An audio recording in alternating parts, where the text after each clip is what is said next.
Buonasera a tutti, scusatemi del ritardo e direi di iniziare il Consiglio Comunale con l'appello da parte del Segretario. Cappelletto Matteo, Fanton Rita, Pezzot Giorgia, Pellizzon Stefano, Marchiori Mauro, Bortoluzzo Tiziano, tutti stasera sì, Antoniazzi Renza, Simonella Davide, Tuis Marfa, Parpinel Flavio, Tollardo Francesca, Terribile Elisa, Canali Giuseppe, Ricatto Luca, De Stefani Gianluca, Cibin Cristina e Prataviera Silvia. Il numero legale c'è e quindi direi di iniziare con l'inno nazionale.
Chiederei di rimanere in piedi, riterrei utile proporre di dedicare un minuto di raccoglimento non solo alle vittime del maltempo attraversando l'Italia in questi giorni, Venezia come altre realtà del nostro territorio, il terremoto in Albania, ma in queste settimane sono accaduti anche alcuni fatti che hanno coinvolto 3 vigili del fuoco durante il loro operato, 5 militari italiani in Iraq, ed essendo oggi il 27 e avendo celebrato qualche giorno fa la giornata internazionale contro la violenza di genere e sulle donne, a tutte quelle donne che hanno perso la vita in queste settimane.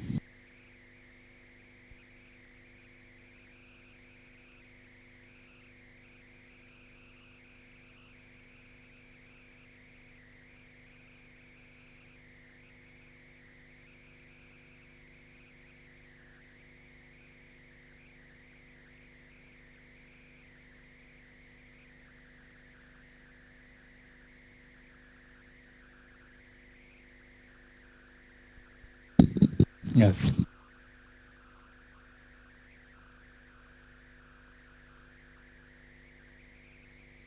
Il primo punto del giorno è con la nomina degli scrutatori, e quindi Mauro Marchiori e Tiziano Bortoluzzi, maggioranza, e Silvia.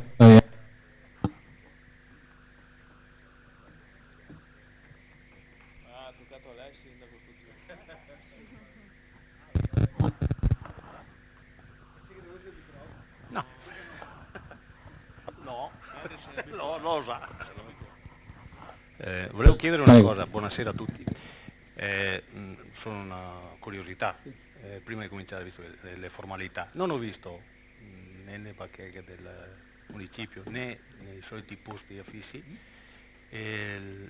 l'avviso della convocazione del Consiglio Comunale, tranne che in un posto. Volevo sapere se era... Sì, li ho visti? No. Io li ho visti solo da Gianni Barra, era da poco. non è che avrebbe alzato il numero dei partecipanti, però volevo sapere.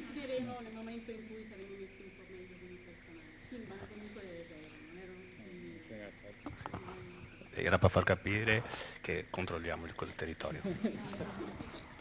No, a me era sfuggito, qualche cittadino di questi giorni mi ha anche chiamato per dirmi no, che non mi ha più visto in giro, quindi da 10 giorni che non vedevo il territorio rostinese quasi, quindi no.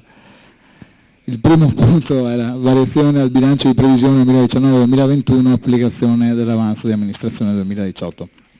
Come anticipato in Commissione, con questa delibera si va a destinare una quota parte, insomma 12.250 euro dell'avanzo di amministrazione per un intervento che è necessario per la sistemazione di 6 portoncini presso il cimitero di La Salute. Poi vengono finanziate alcune opere con contributi per permessi di costruire, quindi rimpinguati o previsti degli interventi che riguardano la manutenzione ordinaria delle aree verdi, i servizi di manutenzione ordinaria di strade comunali e quindi l'intervento per la sistemazione del sistema di automazione della pista ciclopedonale sul ponte dell'ex ponte della provincia, per capirci. Non è stato previsto dei fondi per il risanamento dell'intonaco presso la delegazione, messi alcuni fondi nella manutenzione straordinaria degli immobili di proprietà, l'adeguamento dell'importo a 9.004 euro relativo all'8% degli oneri di urbanizzazione secondaria, la manutenzione degli impianti sportivi con 2 interventi, le batterie dei defibrillatori e la sostituzione di una pompa presso il campo da calcio del capoluogo, l'installazione di 3 impianti fotovoltaici di 3 lampioni su alcune strade arginali in località La Salute e un intervento di risanamento necessario presso la scuola lì alla Salute. Per quanto riguarda poi le varie variazioni che ci sono nelle pagine delle entrate correnti, sono diverse, insomma in molti casi sono adeguamenti di capitoli a seguito dei vari conguagli. Tra le cose che ritengo di segnalare c'è la presa insomma una maggiore entrata per il contributo relativo agli inserimenti lavorativi, del cui da alcuni anni facciamo capofila, che è un progetto promosso dalla Regione del Veneto.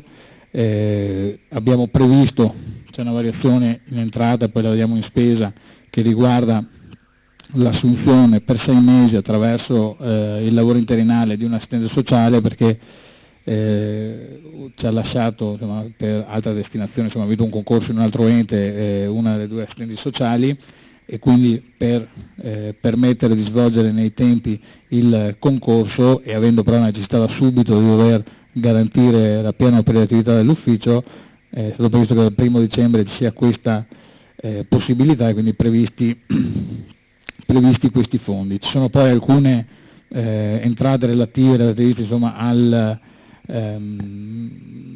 all'acquisto di armi e di abbigliamento per i nuovi assunti che riguardano la polizia locale, perché dall'inizio di questa settimana la settimana scorsa hanno preso servizio 2 nuovi vigili che hanno partecipato al concorso che era stato indetto, e quindi vanno a potenziare insomma, le risorse a disposizione del nostro comando. Questi in sintesi poi sono una serie di adeguamenti di voci di entrata e di uscita rispetto alle spese di riscaldamento e di energia, come dicevo sono conseguenti a conguagli, e poi sono tante voci perché ognuna è relativa a capitoli diversi, con le conseguenti variazioni, e delle variazioni anche rispetto agli importi di spesa di entrata e di uscita relativi alle spese di funzionamento della Casa del Volontariato. Io ho fatto una presentazione generale, dove è arrivato allegato anche il parere del revisore, che dà parere favorevole. Apro il dibattito.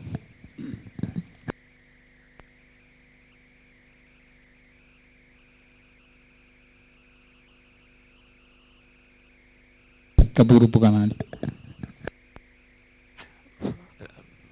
Beh, abbiamo approfondito in sede di commissione tutti gli aspetti di questa delibera, quindi la mia è una dichiarazione di voto, noi ci asterremo su questa variazione di bilancio. Vorremmo ricordarle che c'è un tema che a noi sta a cuore, che è quello del bosco, il quale in queste settimane penso che di acqua non ne abbia bisogno, però da qui alla prossima stagione primaverile e estiva abbiamo fatto anche una commissione sul posto. Sarebbe utile che si cominciasse a, come posso dire, accantonare delle somme, perché crediamo che qualche attrezzatura sia necessaria per la manutenzione. E poi c'è sempre questo tema dell'acqua. Tra l'altro nei giorni scorsi credo che si sia riunita la Leopolda del Bosco. Non sappiamo nei tavoli che cosa si è discusso e quali proposte, iniziative, idee, argomenti siano stati trattati, e ci farebbe piacere anche esserne portati a conoscenza, in modo da capire se insomma quell'incontro o quei tavoli che si sono tenuti hanno in qualche modo dato degli spunti o delle idee, insomma, per poter così dare sviluppo a quel luogo.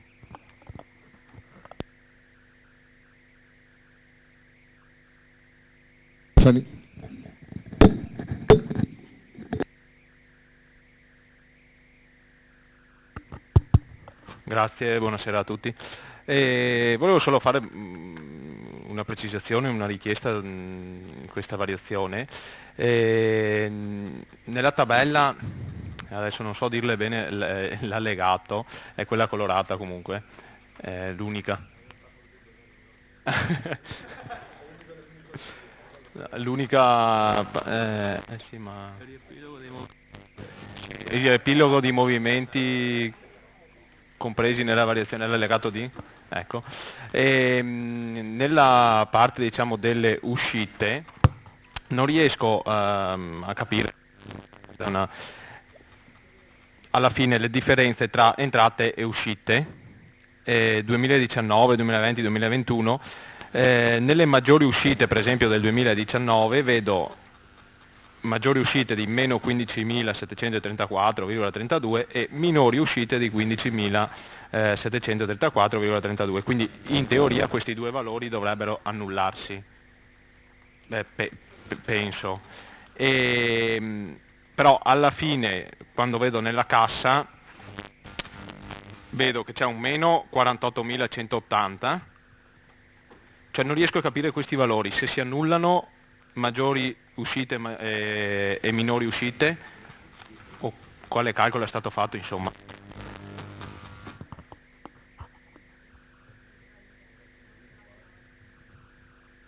Sì, in linea, ma in linea così, 2019 per esempio, meno 15.734,32 sono le maggiori uscite, le minori uscite sono 15.734, non si annullano, questo è quello che non riesco nella riga.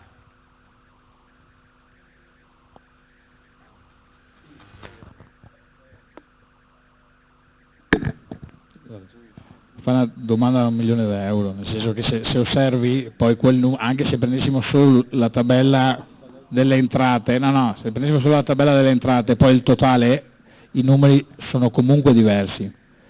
Meno 15 e 15, meno 28 e 28 dovrebbero fare tutto zero, no? Giusto? E invece c'è comunque un meno 48.000 e un 15.000. Okay. E quindi all'inizio la cassa parte da 150, alla fine la cassa è 118, quello è sicuro, perché cosa tengano vedo queste due voci qua, oltre a quel riepilogo, sarebbe bisogno di avere qua o se la segretaria è più... Il meno 48 si riferisce soltanto alla cassa, mentre le variazioni in entrata e in uscita sono sempre le variazioni di competenza del bilancio. Il bilancio ha due voci, la competenza, che è quello dell'esercizio in corso, e la cassa, che attiene anche a residui, quindi non sono di per sé... rispetto invece all'intervento del capogruppo Canali, che condivido, non so se brevemente, intanto un accenno rispetto a alcune considerazioni che riguardano il bosco da parte del vice sindaco. Grazie. Sì, il sindaco si è premurato ovviamente perché ha paura di una mia relazione fiume. No, assolutamente. No. Allora, sono uscite diverse proposte e appena verranno, diciamo, messe a sistema dai consulenti che poi hanno fatto quella giornata lì, che hanno condotto i tavoli, ve le mandiamo, nel senso che le manderanno a tutti i partecipanti e di conseguenza le manderemo anche a voi. Devo dire che comunque è stata molto proficua e anche con proposte molto fattibili. Per quanto riguarda l'acqua, ecco, questo è un aggiornamento che ho dato anche in quella sede, posso dare anche a voi e poi posso girarvi anche la documentazione. L'analisi che ha fatto Veritas sull'acqua ha dato un esito anche un po' così, tra virgolette, inaspettato, nel senso che se l'immaginario collettivo voleva che l'acqua avesse il problema dello zolfo non c'è, o meglio, lo zolfo presente all'uscita della fonte è diciamo, puramente gassoso, cioè non è presente nell'acqua, i valori dell'acqua sono assolutamente, anzi sono anche molto bassi sullo zolfo, quindi dall'analisi che ha fatto Veritas e il ragionamento che avevamo fatto insieme a loro è che l'acqua è tra virgolette quasi troppo pura, cioè non ha dei valori talmente buoni e talmente bassi anche in tutte le loro componenti, fortunatamente non ci sono nei metalli, cioè non sono inquinanti, eccetera, che fa fatica, diciamo, a essere nutriente, esatto, nutriente per la vita, cioè quindi è fin troppo pura che è scarsa di nutrienti e quindi il problema appunto non sembra tanto quello, ma cioè o meglio non è lo zolfo, ma è quindi capire come riuscire a portare dell'acqua esterna dentro al laghetto. E quando ce l'ha consegnato qualche tempo fa, 15-20 giorni fa, Veritas, il passaggio successivo sarebbe stato, visto che siamo seduti al tavolo insieme anche al Consorzio Bonifica, andare in sopralluogo al Consorzio Bonifica, solo che è stato un po' difficile perché da quel giorno lì non ha mai smesso di piovere, per cui comunque ovviamente il passaggio che vorremmo fare assolutamente, e anche da quel tavolo è emerso ovviamente la necessità di affrontare per prima quello dell'acqua, quindi appena gli elementi lo consentiranno andremo a fare un sopralluogo per capire cosa fare e comunque prevedere nel bilancio comunque qualcosa, una cifra, insomma, anche per pensare a qualche intervento che comunque si possa determinare. Consigliere Ricatto. Allora, le rubo solo a tutti pochissimi secondi perché in commissione abbiamo discusso e si vede che, e di questo bisogna darne atto onestamente, nel senso che c'è un tentativo di recuperare crediti incagliati o comunque resta che la cifra è piuttosto pesante, si accumula nel tempo e ha raggiunto un livello che secondo me non è preoccupante, però rischia effettivamente che noi abbiamo buttato all'aria qualcosa come intorno al €1.000.000, insomma. Sono cifre sottratte alla comunità di servizi dati o altre cose che potrebbero fare comodo. Io dico, in alcuni casi credo ci mettiamo la pietra sopra, penso, perché sono talmente trascinati, eccetera, eccetera. Quindi invito vivamente a continuare su questa strada e a perseguire con le possibilità, perché abbiamo visto che in alcuni casi praticamente è anche molto difficile portare a casa tutti i soldi, ma verificare magari trimestralmente o con tempi molto più corti per capire laddove si possono mettere a posto alcune situazioni, perché l'ammontare comincia a diventare piuttosto importante ed è una questione di equità sociale nei confronti di chi regolarmente paga, di chi fa il suo dovere, e quindi noi dobbiamo tutti assieme fare uno sforzo per poter portare a casa, almeno nelle intenzioni, tutte quelle i dovuti incassi per servizi erogati. So che in alcune situazioni è molto difficile, dovremmo trovare gli strumenti assieme per fare in modo che questo avvenga. Le volevo chiedere se avevate preso in considerazione la richiesta che avevamo fatto in commissione per quanto riguarda l'installazione in via Cernetta di qualche Lampione, visto che è, e visto che l'altra volta avevamo discusso che i cimiteri non erano, avevamo già messo, invito, perché in questi giorni ho fatto visita a Corbolone, la parte vecchia, qualcosa dovremmo cominciare a pensare, perché parto dall'entrata, che fuori è molto bello, quando si entra la parte vecchia, anche la parte nuova è abbastanza tenuta, oggi l'altra sente il tempo, gli anni, quindi dovremmo trovare una soluzione definitiva, penso, anche perché ci sono delle situazioni un po' particolari. Ecco, grazie. Beh, sulla parte del cimitero di Corbolone, sulla parte vecchia, insomma, per quanto riguarda la gestione, diciamo, sfalcio, manutenzione e cura, mi pare insomma che sicuramente rispetto a quando la gestionavamo noi la cosa sia ampiamente migliorata. Ovviamente quella parte là, che è la parte più vecchia, sia nelle parti pubbliche sia nelle parti, in alcune situazioni anche puntuali, insomma, di tombe famiglia, insomma, ci sono una serie di questioni che riguardano anche il cimitero vecchio alla salute, e sicuramente è una roba che bisogna prendere in mano. Per quanto riguarda la richiesta su via Cerveta, sì, ne abbiamo parlato, e adesso vediamo se riusciamo all'interno di qualcuno dei ribassi d'asta e di qualche intervento che viene fatto a recuperare le risorse per mettere un paio di punti luce in quei due punti che giustamente venivano segnalati, anche perché sono segnalati dai consiglieri ma anche dai cittadini, insomma è una situazione che va su cui bisogna intervenire, quindi su queste due questioni qua insomma sono d'accordo, insomma, ecco. Poi per tutto quello che è il tema che riguarda l'evasione, il recupero di somme e quant'altro, attendiamo tutti con fiducia cosa gli scriveranno nella legge finanziaria rispetto a queste possibilità di recupero, che sembra che anche poco fa che arrivava Lanci, insomma, il sottosegretario Variati ha messo sul tavolo come una delle grandi interventi a sostegno dei comuni, e quindi attenderemo di capire cosa prevederà tutto questo, anche se ho le mie personali preoccupazioni in tal senso, ecco, mettiamola così. Sì, consigliere Stefano. Sì, grazie. Scusi, non è riferito a questa variazione di bilancio, è che mi è venuto in mente, perché l'abbiamo trattata lo scorso Consiglio, era solo una puntualizzazione la mia, perché per evitare magari che qualcuno dopo in futuro possa parlare, so che è stato messo una cifra di 5.000 euro per l'acquisto delle luci natalizie per la frazione di Corbolone. Fortunatamente, cioè, a me va più che bene, sono stati dati invece solo 3.000 euro a Corbolone, 2.000 se non erro a Biverone, che va benissimo, vabbè, ma insomma è stato suddiviso ed è giusto, perché non c'è solo una frazione, l'avevamo detto anche l'altra volta. Ecco, l'unica cosa mi piaceva specificarlo, perché magari in futuro non venga fuori ma Corbolone l'ha sempre ricevuto. Ecco, era solo una puntualizzazione, che essendo che in delibera c'è scritto 5.000 per Corbolone, i soldi sono stati spartiti anche per un'altra frazione. Ecco, tutto qua, grazie. Sì, un insieme di concomitanze, di inviti anche da parte dell'opposizione di valutare il fatto che le frazioni nelle città sono altre.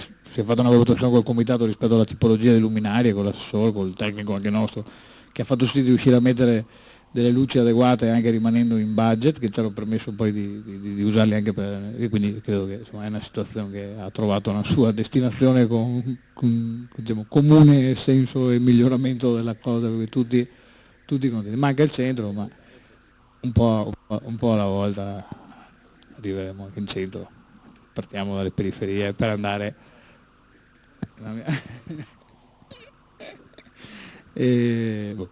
quindi pongo in votazione il primo punto all'ordine del giorno, scusa, consigliere Brattaviera.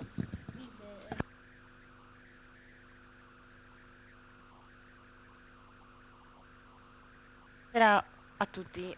Mi dispiace non essere stata presente in commissione giovedì, ma purtroppo per motivi di lavoro non sono riuscita ad arrivare in tempo, quindi vorrei brevemente chiedere così un chiarimento, no? Allora, per quanto riguarda, sì, leggendo insomma la relazione di variazione di bilancio, proprio nella prima pagina, no, mi è saltata un attimo all'occhio una cosa e vorrei appunto chiedere.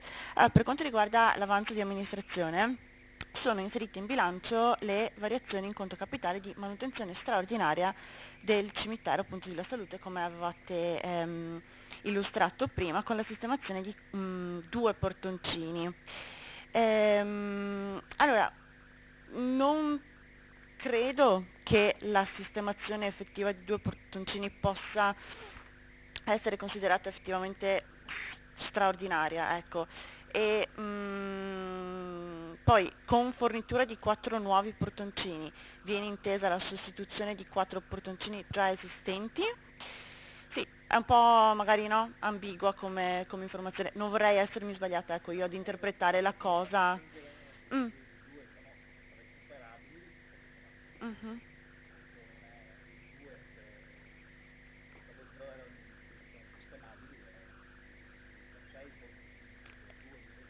Esatto, e 4 sostituiti totalmente. E quindi questo intervento lo andate ad inserire in conto capitale? Ok, così cercando di capire, no? Ho letto, mi sono cimentato un po' in una sentenza della Corte dei Conti, tra l'altro, che andava a disciplinare un po' le due cose, era una controversia tra manutenzione ordinaria e straordinaria, e letteralmente si evince che la spesa di ordinaria manutenzione è destinata a mantenere il bene nella sua normale funzionalità originaria, ed è chiamata così proprio perché questi interventi sono volti a ristabilire le condizioni funzionali di normale efficienza del bene, no? Mentre la manutenzione straordinaria rientra tra gli investimenti ed va ad aumentare, no, il valore originario del bene. Quindi brevemente la manutenzione ordinaria assicura il semplice mantenimento della funzionalità esistente, mentre quella straordinaria implica interventi che portano ad innovazione rispetto all'esistente, aggiungono funzionalità o comportano benefici futuri. Leggendo questo estratto mi è sembrato che sì, le voci inserite in bilancio come variazioni in conto capitale non vadano a corrispondere forse esattamente, o magari ho interpretato appunto male io, quindi sì,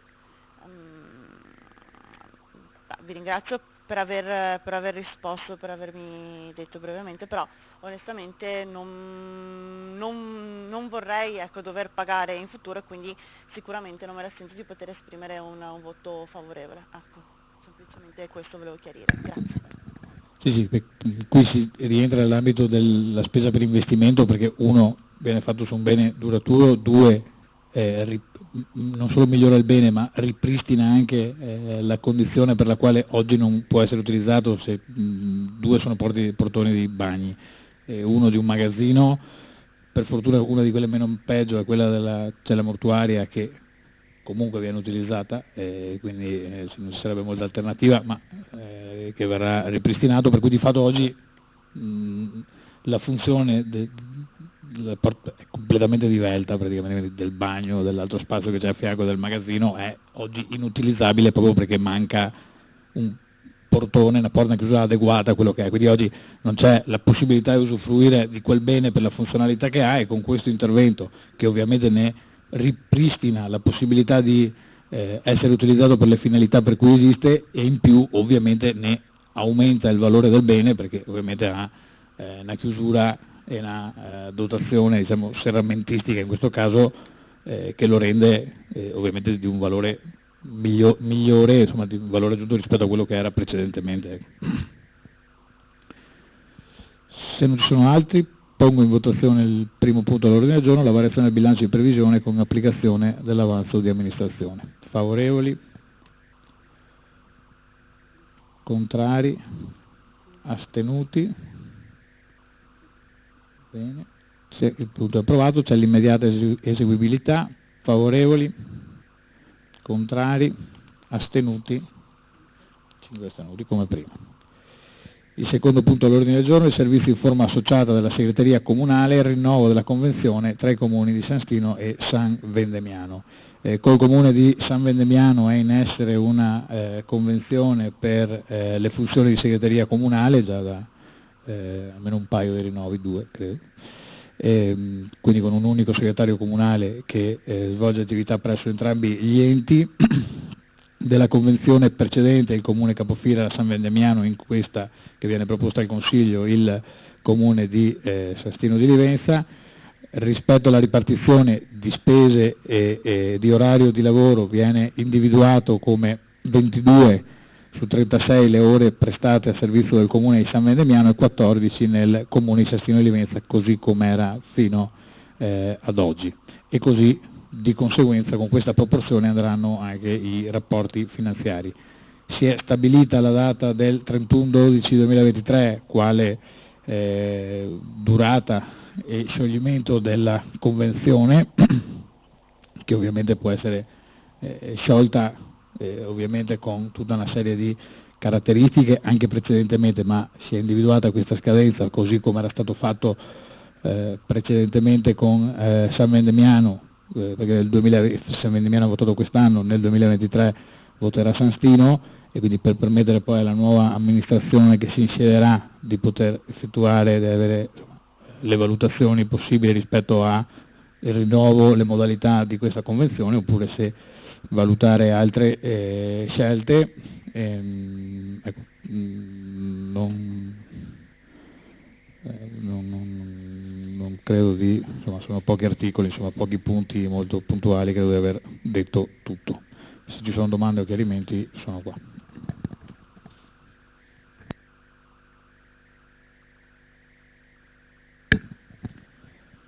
Se non ci sono interventi, pongo in votazione il servizio di forma associata della segreteria comunale, il rinnovo della convenzione tra i comuni di San Stino e San Vendemiano. Favorevoli?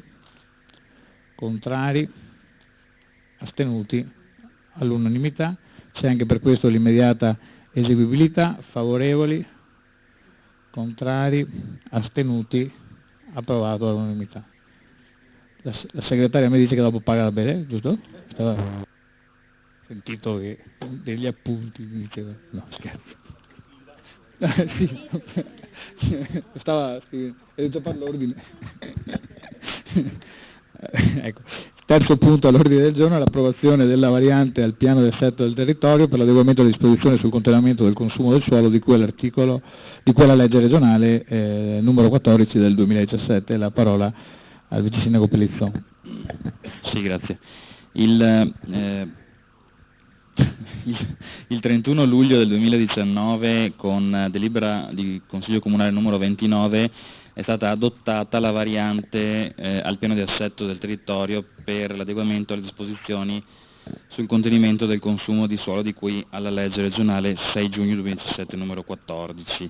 Ora, decorsi almeno 30 giorni, insomma, verificato che non sono giunte osservazioni, si propone di approvare la variante così come precedentemente adottata, che vedrà sostanzialmente la riduzione nel PAT da 71 ettari di aree edificabili a 54,40, quindi adeguandoci poi a quelle che sono, diciamo, le norme della nuova legge regionale sul consumo del suolo.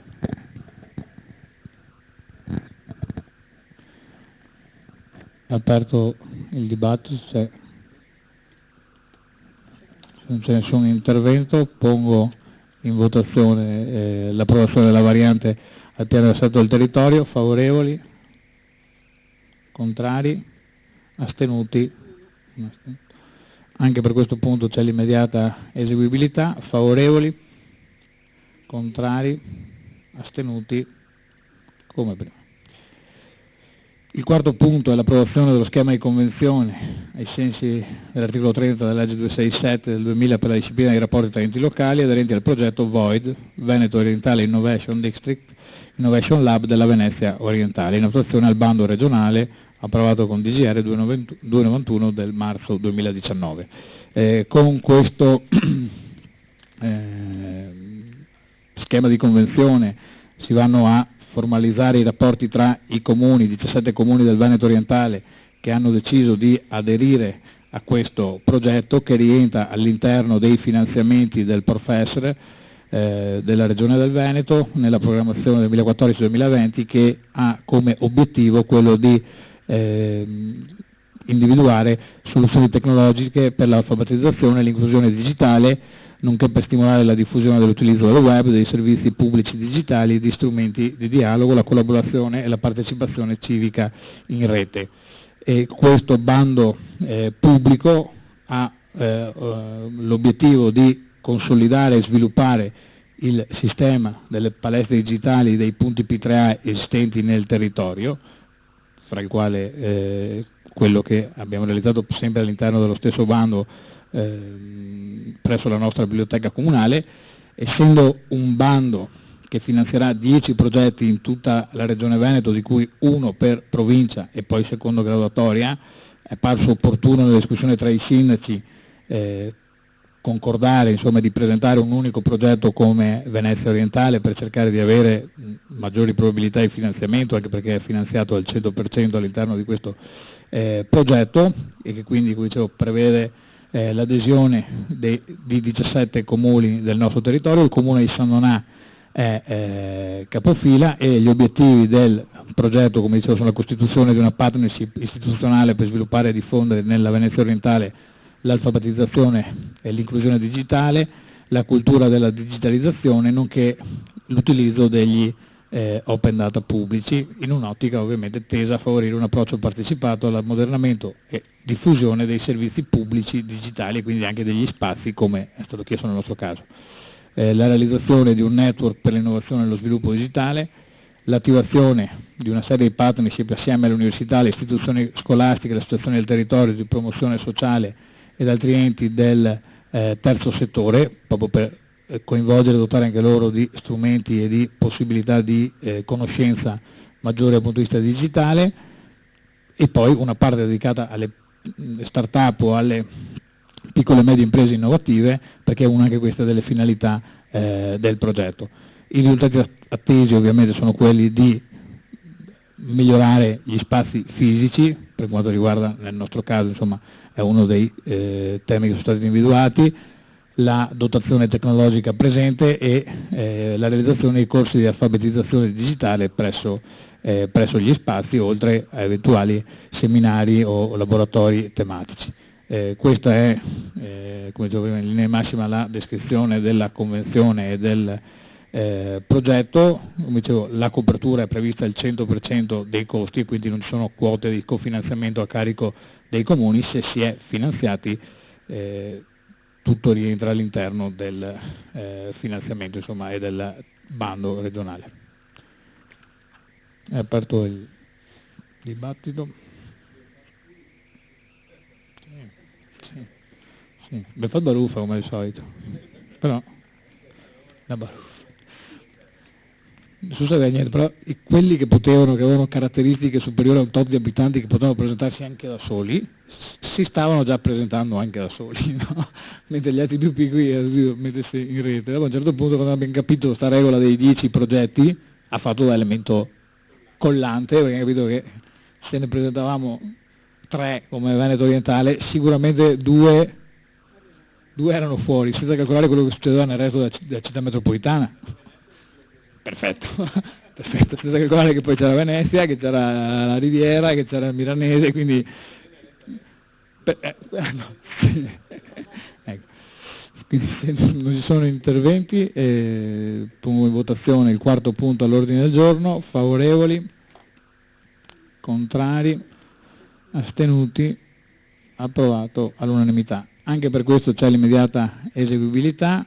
Favorevoli, contrari, astenuti, come prima. Grazie e buonasera.